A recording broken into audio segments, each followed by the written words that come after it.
Bueno, hasta aquí hablamos en la primera clase sobre Pierre Bourdieu y su teoría de los campos sociales, haciendo una introducción de la importancia del autor, del intelectual, el periodo en el que vivió, los temas a los cuales se dedicó y particularmente qué impacto tuvo su obra en las distintas disciplinas. Esto dijimos que era muy importante porque Pierre Bourdieu es un clásico. Entonces en esa primera clase hablamos de quién es Pierre Bourdieu o quién fue Pierre Bourdieu, pero hablábamos en presente porque es, por los datos que vimos, recuerdan ustedes, el sociólogo que ha tenido mayor influencia en los últimos años, tanto en lo que fue la producción académica como lo que es la intervención en los debates públicos, ¿no? La importancia de él. En esta clase vamos a comenzar por decir, en primer lugar, cuáles son las fuentes de la teoría de los campos sociales, cuáles son las corrientes de pensamientos, cuáles son los conceptos principales a los cuales ha acudido en su momento Pierre Bourdieu para construir su teoría de campos sociales y sus principales conceptos. Alicia Gutiérrez, que ustedes van a tener luego la oportunidad de escuchar en una conferencia o parte de una conferencia que hemos extractado, que es una socióloga que ha avanzado mucho en las investigaciones sobre Bourdieu, ha sido una traductora, a la vez ha aplicado en sus investigaciones los conceptos principales de la teoría de los campos sociales, ha reconocido, como otros autores, como Patrice Bonewitz, por ejemplo, las fuentes en las cuales se ha inspirado Bourdieu.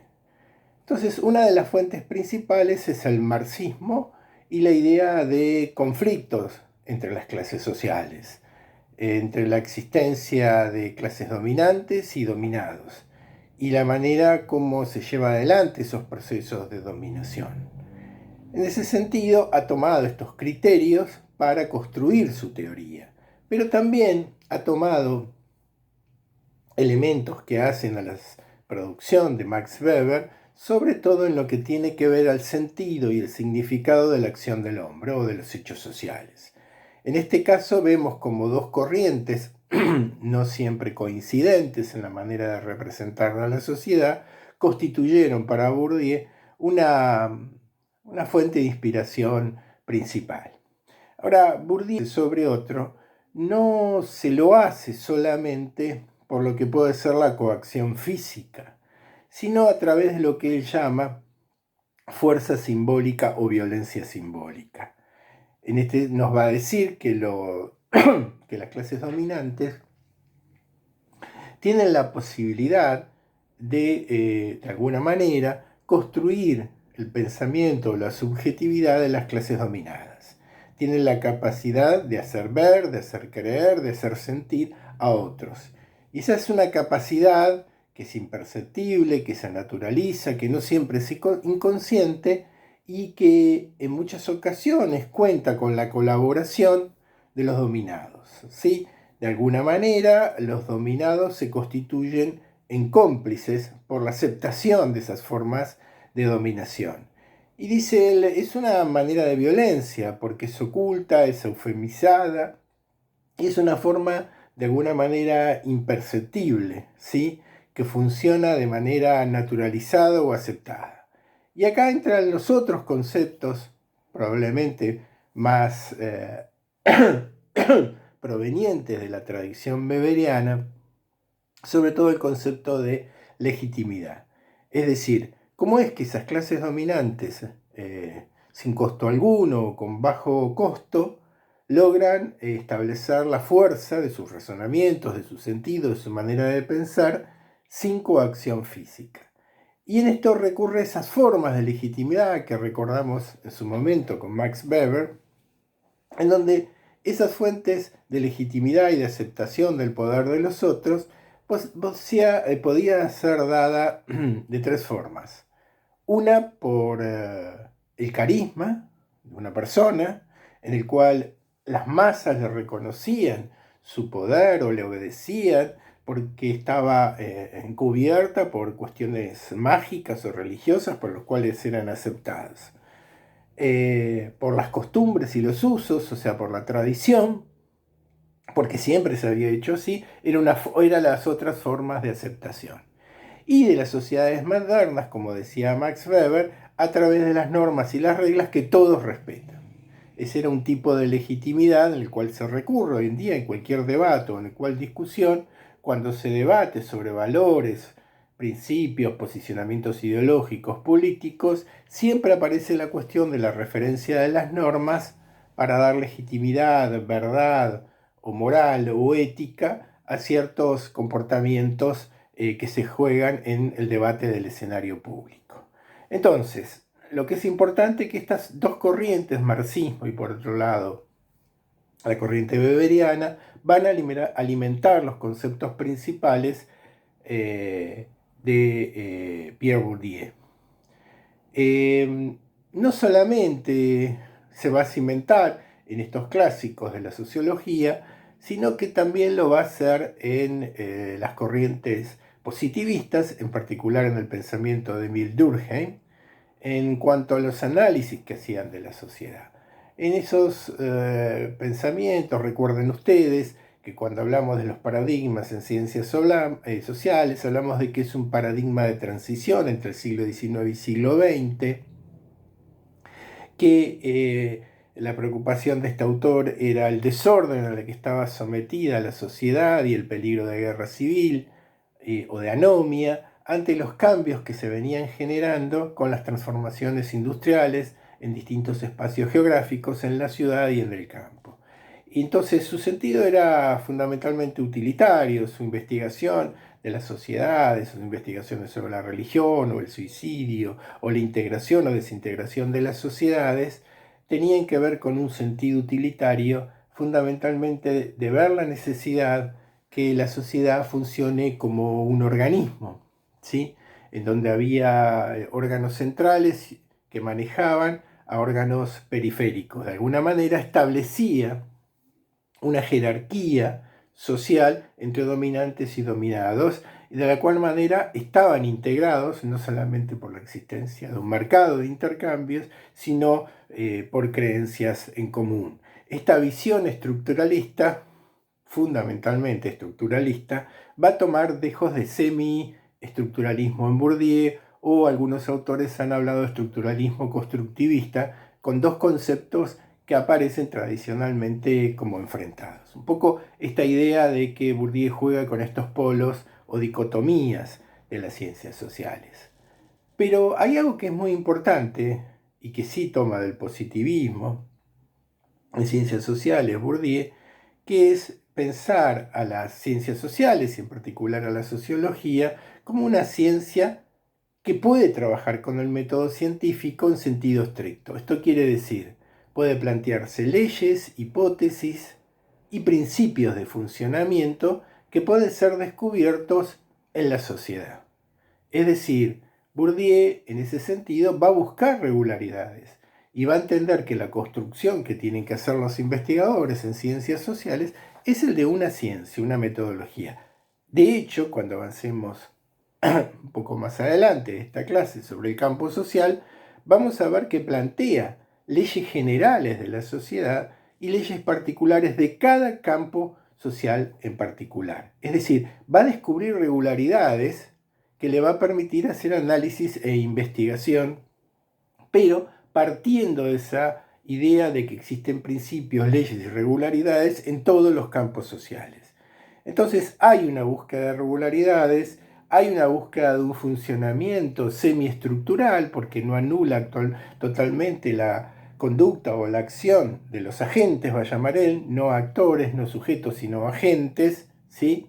Y en ese sentido va a tomar esta idea fundamentalmente de Emile Durkheim. Entonces, toma la idea de dominación, de lucha, de conflicto de las clases sociales de Marx, toma la idea de sentido, de significado y de legitimidad que está tan presente en los estudios de Weber y fundamentalmente va a tomar en algunos aspectos el estructuralismo de Durkheim y esa necesidad de que las ciencias sociales y la sociología en particular, se construyen como una ciencia con un método en particular científico, pero desechando todo lo que podrían ser esas contradicciones o dicotomías propias de las ciencias sociales. Continuamos hoy con la segunda clase relativa a la teoría de los campos sociales de Pierre Bourdieu.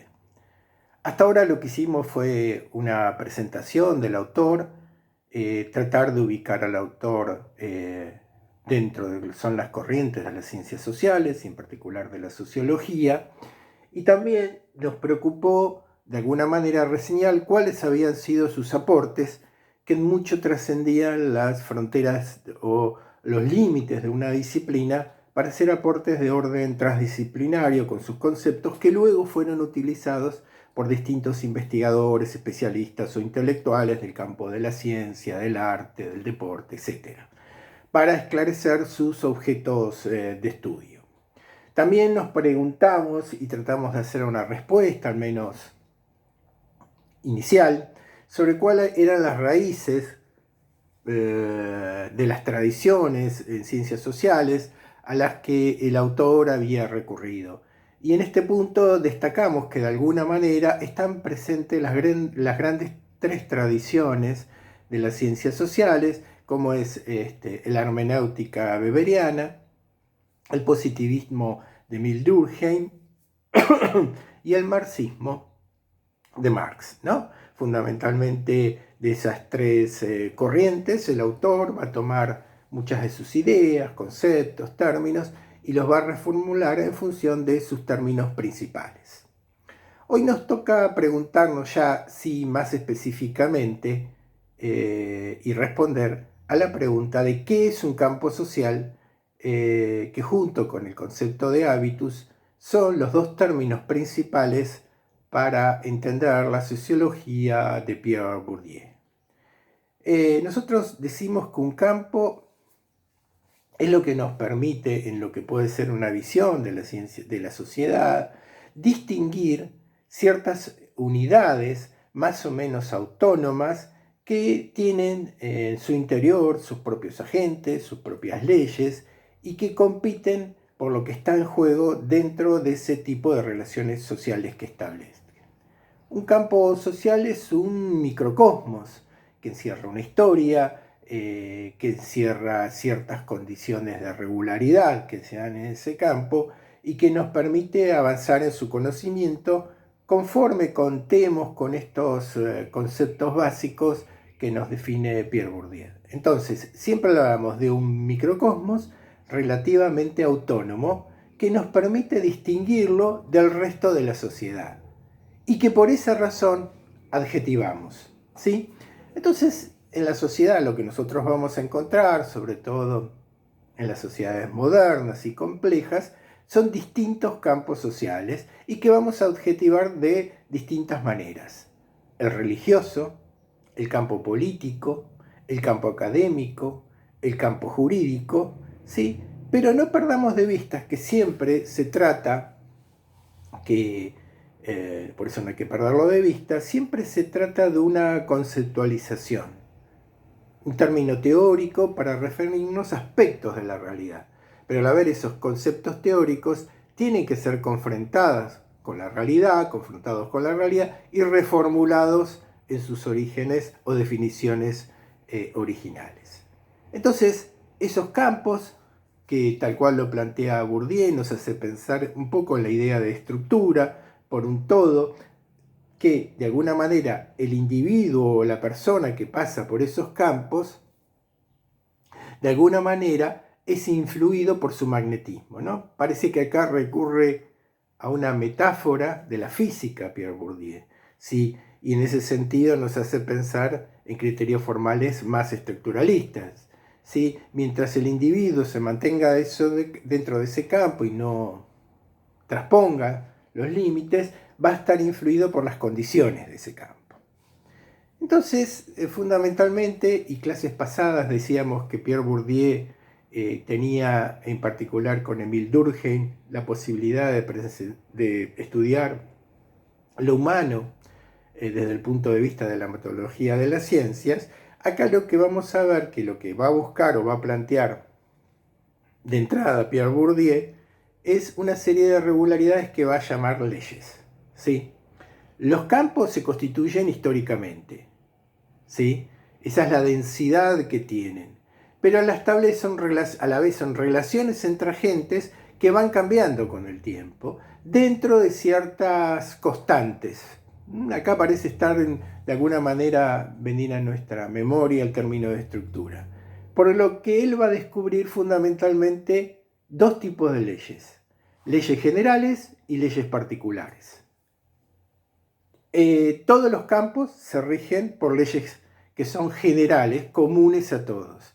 En todos hay agentes que compiten por la obtención de un capital, que es lo que está en juego en el campo, y que en general en esos campos lo que existe son entidades reguladoras que de alguna manera garantizan la reproducción del campo como la distribución de ese capital en el campo.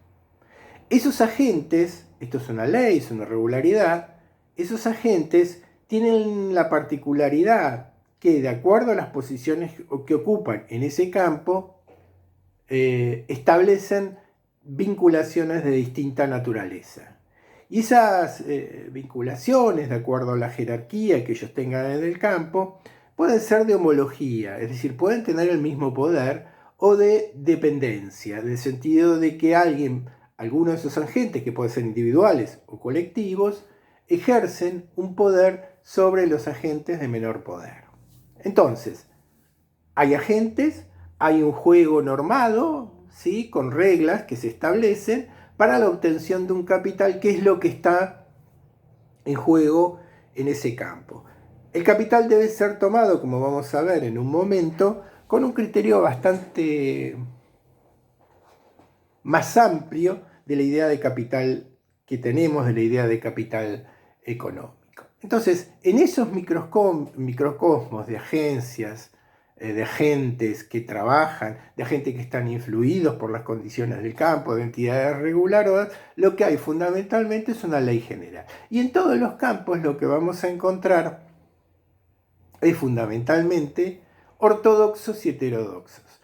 Normalmente los ortodoxos son los que priman por mantener las condiciones de reproducción del campo, son los conservadores, son los que aquilatan poder y buscan reproducir su poder, y los heterodoxos, que de alguna manera van a estar tratando de cambiar las reglas del campo para que de alguna forma se valorice su propio capital en esas competencias que se dan al interior del campo.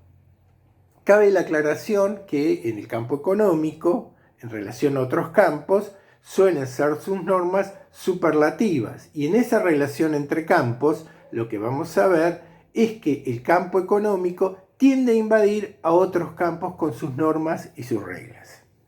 Si ustedes quieren pensar, por ejemplo, en algunas relaciones entre campos en particular, van a ver cómo esa imposición de normas económicas a veces son bastante determinantes en campos como el político, el religioso o el de la ciencia médica, por ejemplo. En el campo político, en el actual contexto de nuestras democracias burguesas, prácticamente no se podría sin dinero financiar campañas. No se podría realmente hacer eso. No se podría movilizar toda una estructura de funcionamiento que a veces se paga y que requiere, ¿sí?, de tener mucho dinero para llevarlo adelante. Es más, ustedes saben que en Estados Unidos se han hecho investigaciones tratando de determinar cuánto le costaría a una persona llegar a diputado, llegar a senador o llegar a presidente. O sea, se ha cuantificado la cantidad de dinero disponible que se necesitaría. Es más, en Argentina, muchas veces en la competencia electoral, ha primado el financiamiento de los partidos, sobre todo cuando ha caído algún nuevo candidato con algún tipo de capital muy importante para poner en esa competencia. Entonces, de alguna manera, la necesidad de dinero en sociedades, en economías de mercado y en sociedades que a veces se hacen de mercado es fundamental, ¿sí? En ese sentido, pagar publicidad, pagar pauta publicitaria, tener periodistas que hablen en favor de uno, de que es el candidato. Entonces, esas normas tienden de alguna manera de invadir las normas del campo político. Pero también, por ejemplo, el campo religioso. En los últimos años hemos sido testigos de la difusión de lo que son las nuevas religiones, ¿sí? Y fundamentalmente esas nuevas religiones que han ido ganando territorio, parroquias, inserción en barrios populares, se justifica también y se entiende también por el financiamiento que tienen de sus fieles, ¿sí? Sobre todo por a veces incluso los gobiernos o grandes corporaciones que financian esas empresas o la parte empresaria de las religiones. Todas las religiones tienen este costado económico y que necesitan de financiamiento para expandir esos campos, ¿sí? Y en el campo de lo que puede ser la producción de medicamentos, piensen ustedes hoy en día que no podría solamente el campo científico haber generado la investigación en vacunas si no había un financiamiento económico. Tampoco producirlas industrialmente para su posterior consumo y aplicación si no hubiera habido un fondo de inversión. Entonces, en este caso, en las sociedades modernas, como bien se destaca, las normas o las leyes de los campos económicos tienden a invadir estos campos. Pero, bueno, entonces decimos que hay leyes generales, pero después hay leyes particulares que tiene cada uno de los campos. El capital, por ejemplo, principal de lo que puede ser un campo de competencia económica, ¿sí? Que puede ser la tierra, las fábricas, los asalariados, el capital financiero, no es lo mismo que el capital por el cual se está en competencia en un campo científico, donde ahí lo que se busca es el prestigio, el reconocimiento, el interés, sin negar sin negar de plano lo que pueden ser los beneficios económicos del investigador o de los grupos de investigación o de los centros de investigación o el papel que cumplen el dinero en esas circunstancias. Pero en principio las leyes que funcionan, las normas de promoción, las normas por el cual la competencia del juego se establecen entre los agentes son diferentes. Y esto es muy importante tenerlo en cuenta. Bueno, la pregunta que corresponde que nos hagamos es entonces, una vez que definimos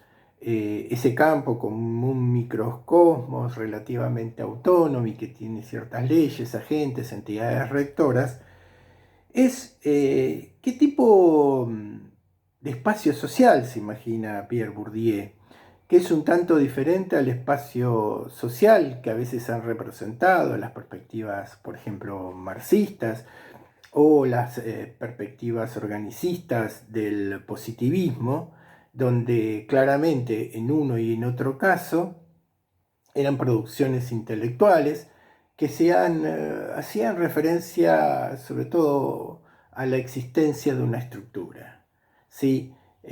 Siendo Pierre Bourdieu un semiestructuralista, no desatiende la estructura, pero sí piensa que hay posibilidad de agencia de los actores, ¿sí? Si bien podemos pensar que son sujetos sujetados o de alguna manera influidos con esa metáfora física de que el paso por el campo iba a tener efectos sobre la actividad del sujeto, hay márgenes de libertad que ese sujeto, individuo o agente, para definirlo en términos correctos de Bourdieu, puede actuar.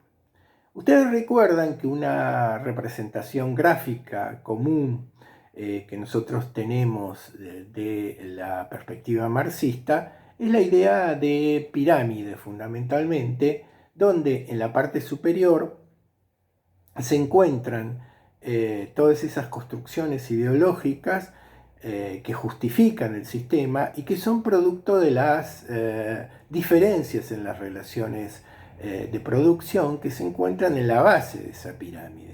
De alguna manera, el funcionamiento del sistema hace que las relaciones de producción y las distintas clases sociales, dominantes y dominadas, hagan una construcción ideológica que justifica de alguna manera ese funcionamiento. Hay una jerarquía típica entre las clases sociales, las clases dominantes y dominados, donde unas tienen y poseen el capital y hacen usufructo de ese capital, y otros lo que tienen únicamente es su fuerza de trabajo, son proletarios, lo único que tienen es la prole, la familia, y escasos ingresos de supervivencia. Eso es un espacio de representación social muy propio del contexto histórico que lo vio, que fue el siglo XIX, y de alguna manera ese es el espacio social de representación de una sociedad capitalista que hacía Marx e hizo posteriormente el marxismo.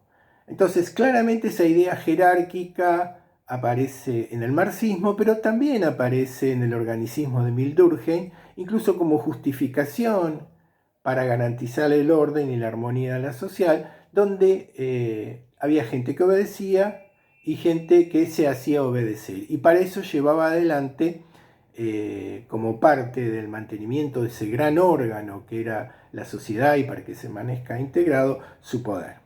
Estas representaciones del espacio social van a ser bastante diferentes en el caso de Pierre Bourdieu. Porque si bien hay reglas, hay normas o hay estructuras menos rígidas, hay agencia de parte de las personas en ese sentido. Entonces lo que él va a decir, buscando una mayor complejidad, y si ustedes me permiten la metáfora geométrica, va a pensar en un cubo, esto corre por cuenta nuestra, de 3 dimensiones, ¿sí? En ese caso ustedes pueden ver las figuras a las que echamos manos en el módulo de referencia de estas clases, y van a ver que el lugar que ocupan los agentes, individuales o colectivos, tienen con la posibilidad que tienen ellos de acumular capital. Pero no solo capital económico, sino capital social, capital cultural y capital simbólico. Vamos a hacer en esta clase una introducción a estos conceptos y después sí los vamos a desarrollar en la próxima clase con mayor propiedad. Entonces, de alguna manera, el poder que va a tener en la sociedad de la gente va a tener relación con la composición de lo que llamamos su cajita feliz, del combo, de los distintos tipos de capital que contenga. ¿Sí? De alguna manera, un agente puede tener capital cultural, para hablarlo de manera sencilla, tener un título profesional de posgrado, puede tener capital social, muchos amigos, muchos clientes, muchos compañeros, puede tener capital económico, muchos ingresos financieros, fábricas y tierras de su propiedad, y puede tener mucho reconocimiento, es decir, capital simbólico. Es decir, ser reconocidos por los demás. El capital simbólico de alguna manera es el capital triunfante, es el capital que da legitimidad a los otros 3 capitales. Es decir, mi reconocimiento a que tengo dinero porque me lo merezco por parte de toda la gente, o porque tengo muchos amigos, o soy elegido el buen compañero porque tengo muchos amigos y me comporto bien con ellos, o tener mucha producción y estoy pensando en términos académicos, mucha producción científica y ser reconocido por los aportes a determinado subcampo de conocimiento o disciplinario por el resto de los colegas o pares que son los que juzgan. Entonces, el capital simbólico funciona como un esquema de reconocimiento y anexión sobre los otros capitales. Entonces, en ese espacio social, lo que va a decir Bourdieu, si ustedes visualizan ese cubo, van a ver que ya no son 2 dimensiones, que podrían ser X e Y, sino X, Y y Z, para incluir esa tercera dimensión que permite a los agentes trasladarse por el interior del cubo. De acuerdo a qué lugar están ubicados, van a tener, porque en cada uno de los segmentos vamos a representar los 3 capitales, es decir, el social, el económico y el cultural, y de acuerdo a donde esté ubicado, ¿sí? Cada uno de esos agentes, vamos a ver que en el módulo están representados con colores, que no sé si son distinguibles, pero vamos a decir que el agente amarillo tiene determinados capitales, mucho, poquito o nada. Pero a la vez hay algo muy interesante, como los campos se constituyen históricamente, en este cubo lo que hay que agregar es la dimensión temporal. Y en ese caso nosotros hasta podríamos seguir la trayectoria de un agente individual o colectivo al interior del cubo y ver cómo evoluciona. Incluimos la dimensión temporal, ¿sí? Como partiendo, por ejemplo, de poco capital cultural, con, por ejemplo, título primario o secundario, llega a títulos de posgrado, llega a tener pericias profesionales. Entonces podríamos ver ese trayecto y podríamos relacionarlo con su capital social y su capital económico, que no es una cuestión menor, porque la posición de poder no lo va a dar solamente, va a depender de las leyes particulares de cada campo, no lo va a dar solamente un tipo de capital en sí. Pero fundamentalmente la idea que queríamos dejar marcada es esa visualización un poco más compleja que hace Pierre Bourdieu hablar de la posesión de capitales. Porque recordemos que de acuerdo a los capitales que tenemos, esa será nuestra ubicación en el campo social. A la vez, eso objetivamente nos va a permitir relacionarnos con otros y los recursos que otros tengan, y en función de nuestras redes sociales llevar adelante un proceso de mejoramiento de nuestras condiciones en la competencia, en el juego que estamos jugando por obtener ese capital. ¿Sí? Hagamos un primer acercamiento al concepto de capital, ¿sí? Y vamos a dar un ejemplo de cómo a veces los agentes utilizan el capital que tienen en sus manos para planear estrategias y obtener triunfos, jugar cartas fuertes para obtener triunfos. ¿Sí? A veces los agentes se movilizan de manera un tanto inconsciente, pero a veces pueden llevar a la conciencia ciertas prácticas. ¿Sí? Acá están los dos polos de alguna manera presentes, la influencia de la estructura y la capacidad individual de actuar con agencia. Ustedes saben que a raíz de los problemas que se suscitaron cuando se desató la pandemia en el mundo y la escasez de vacunas que había, se suscitaron una serie de problemas con aquellos que, entre comillas, se saltearon la cola para vacunarse antes.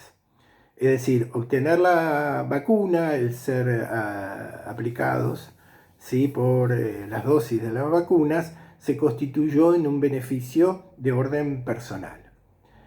Nosotros no vamos a actuar ni vamos a juzgar éticamente acá esta cuestión, pero sí vamos a tomar algunos ejemplos que nos van a mostrar, yo creo que de alguna manera, cómo los agentes recurrieron a sus distintos capitales para lograr esa vacunación, ese triunfo y tener mejores condiciones de vida o de supervivencia. Les vuelvo a repetir, no vamos a entrar en cuestiones de juzgamiento ético, sino de cómo ha funcionado esto y cómo estos ejemplos más o menos ficticios, como son los que utilizamos a lo largo de las clases y van a ver en el módulo, nos sirven a nosotros fundamentalmente en este derrotero de ejemplificar los conceptos de capital. Bueno, una de las posibilidades que tuvieron muchos es poner en funcionamiento sus redes sociales. Esto quiere decir su red de amigos, compañeros, clientes, conmilitones, militantes, que le permitieron acceder más rápidamente a la vacuna. En este caso, lo que hizo el individuo fue establecer esta vieja idea de la gauchada que existe en muchos casos, y de devolución de gauchadas, que existe en muchos casos en las relaciones sociales de la Argentina, y acceder preferencialmente a la vacuna. En este caso, si ustedes prestan atención, no hay capital económico comprometido, ¿sí? No hay capital cultural tampoco comprometido. Hay una red de relaciones sociales y poder acceder a otros agentes sociales en el espacio en el cual yo me muevo, que me pueden dar ese recurso que ellos tienen y que yo tanto necesito, y que por distintos motivos me lo pueden dar. O porque soy amigo, o porque participo del mismo partido político, o porque soy cliente de una prepaga, como ocurrió en otros lados, que tuvieron en algunos casos, siendo afiliados alguna clínica u hospital, acceder preferencialmente a la vacuna más rápidamente y saltearme la cola, ¿sí? Esto no es una cuestión que pasó solamente en la Argentina, ¿no? Sobre estas cuestiones ha habido debates en toda América Latina, incluso el acceso preferencial que tuvieron algunos en función de estas redes sociales. En este caso, hablamos de un agente con capital social, con redes sociales, con relaciones, con contactos, que le permitió vacunarse. Ahora, en otros casos, la manera como lograron acceder a ese triunfo, ese que fue la vacuna, fue por sus capitales económicos, ingresos o ganancias. Nos explicamos. Nosotros podíamos pagar 500.000 pesos y viajar a Miami. En Miami, en Estados Unidos, como había abundancia de vacunas, se vacunaba en farmacias, supermercados, en el aeropuerto.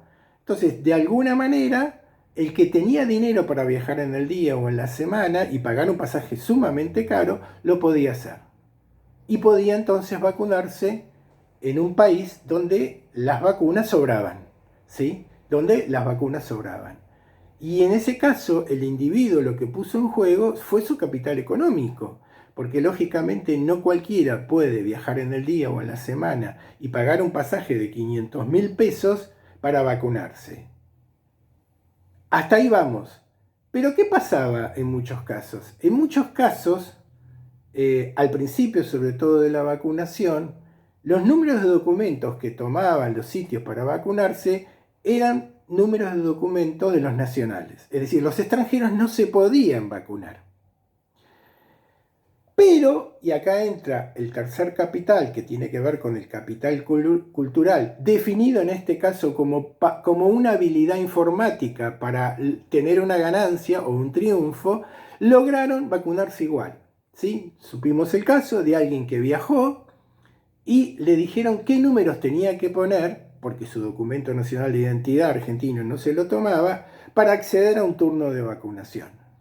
Bueno, esto puede ser reprobable éticamente, no sabemos si es más o menos legal o poco legal, porque también generó dentro de los Estados Unidos ciertas reacciones negativas. Pero en este caso esa persona tuvo la habilidad de saber qué números debía poner, cómo debería falsear los datos para ser vacunado. También en este caso hay una cierta pericia informática, pero hay una pericia informática mucho más desarrollada, es decir, utilizamos ese capital cultural, cuando en la segunda etapa, que si bien se aceptaban vacunarse con pasaporte a extranjeros, había un problema adicional. Vamos a suponer que alguien tenía los medios económicos, pero no podía inscribirse desde su país de origen porque el sistema no tomaba el número de documento. Es decir, no era ilegal vacunarse en los Estados Unidos, pero uno lo que debía hacer es, para garantizarse un turno antes de viajar y pagar un pasaje caro, acceder a esa vacunación, ¿sí?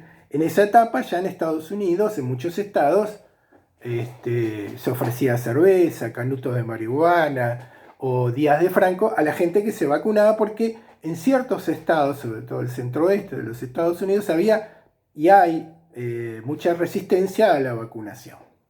Entonces, desde ese punto de vista, alguien ideó una plataforma y un programa que por pocos dólares se podían bajar en distintas partes del mundo y podía inscribirse. Ese programa lo que tenía era la posibilidad de engañar al sistema de inscripción con el IP. Porque donde el sistema de inscripción registraba que el IP era de un país extranjero, rebotaba la inscripción. Pero si uno lo hacía desde ese programa que costaba muy pocos dólares, podía inscribirse. De alguna manera, la pericia de otro, ¿sí? La pericia informática de otro, solucionó este problema, hizo que mucha gente pueda acceder. Primero, que se entere que había existido esa cuestión, ¿sí? En este caso, lo que se pone en juego es alguna especie de capital cultural, conocimiento, pericia, picardía, para llevar adelante este triunfo. Bueno, estos serían 3 casos de agentes individuales que llevaron adelante la puesta en juego de sus capitales para lograr sus objetivos. Entonces, un poco para sintetizar esta idea del campo social. Un campo social es un microcosmos donde existe una autonomía relativa en relación al resto de la sociedad, donde hay agentes que compiten por un capital que está en juego, que puede ser un capital económico, el reconocimiento en el campo académico, el reconocimiento religioso o de cierto carisma en el campo religioso, en la competencia entre los agentes principales, por ejemplo, y donde existen entidades reguladoras que se han constituido históricamente. Ese campo genera un magnetismo sobre las personas que lo cruzan, orientándolos de cierta manera. Pero a la vez, esas personas que a veces actúan un poco inconscientemente o semiconscientemente, tienen esa posibilidad de agencia, ¿sí?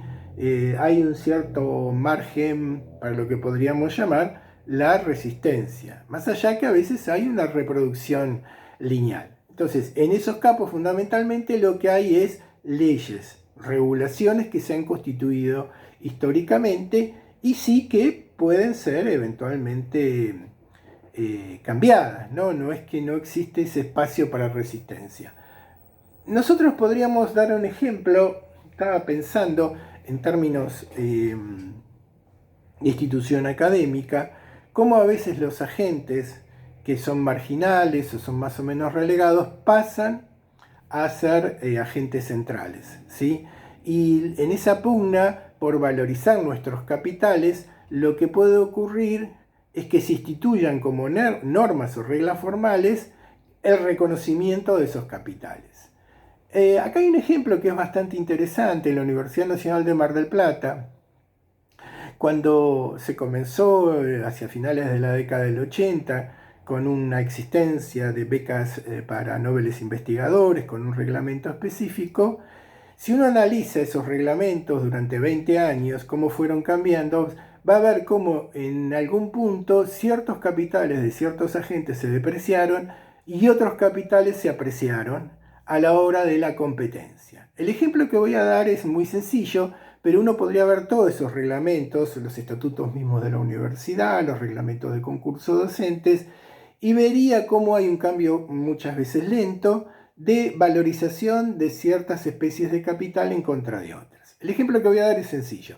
Para ser director al principio de un aspirante a beca de investigación, la condición suficiente era ser profesor titular, adjunto o asociado. Es decir, no importaba si era posgraduado, el profesor director, no importaba si tenía investigación o si tenía mucho, si tenía pertinencia, si había escrito en revistas de corriente principal, nada de eso. Era suficiente ser docente. Esto, por supuesto, tiene que ver con un momento histórico de profesionalización, como dijimos en otra oportunidad, de las humanidades y las ciencias sociales, específicamente en nuestra universidad. Entonces, lo que empezó a ocurrir es que muchos ayudantes, sobre todo en las ciencias naturales, exactas, en las ramas tecnológicas, se empezaron a doctorar muy joven, con tesis doctorales en coproducción de investigación, que en muchos casos los profesores que estaban a cargo de las cátedras no tenían, eran especies de capital que no tenían. Y ahí se empezó a generar una presión muy fuerte, porque ocurría de pronto que un JTP, que era doctor y que tenía una producción interesante siendo muy joven, no podía ser director ni podía presentar aspirantes a becas de investigación, porque tenía que depender de los profesores de cátedra. En ese caso hubo una transferencia muy clara de los docentes que manejaban las cátedras a las áreas de investigación. Y eventualmente el reglamento reconoció esa posibilidad, que aquellos que por más que no eran docentes, podían ser directores conforme tenían ciertas condiciones que lo calificaban como investigador formado. Entonces, uno a través de lo que puede ser la reglamentación, en este caso formal, de la academia, podría ver esos cambios de especies de capital que se valorizan y se desvalorizan más y que tiene que ver con una constitución y contexto histórico, como bien ha señalado Bourdieu, donde dice, bueno, los campos se han constituido históricamente, constituyen leyes y normas que se constituyen históricamente, a veces lo hacen de manera lenta, pero también ahí lo que juega, y esta es la parte, la parte más activa de la agencia, son las relaciones entre distintos agentes sociales.